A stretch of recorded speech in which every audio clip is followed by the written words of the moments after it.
हरि के द्वार माँ। तन मेरा मालिक औ मन में बसा लेगा प्रभु के नाम ला। तन मेरा मालिक औ मन में बसा लेगा प्रभु के नाम ला।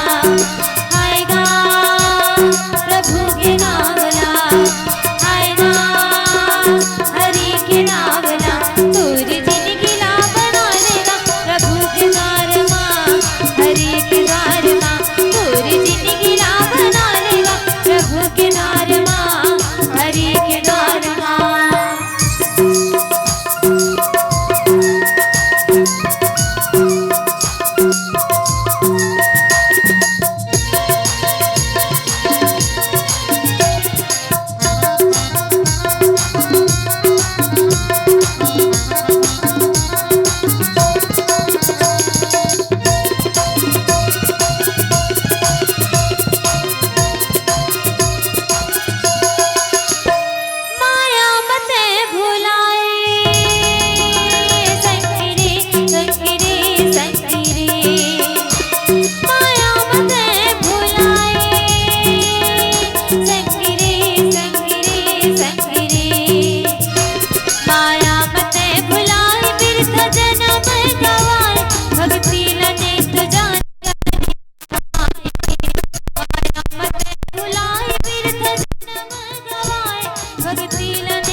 बोलिए राजा रामचंद्र की जय।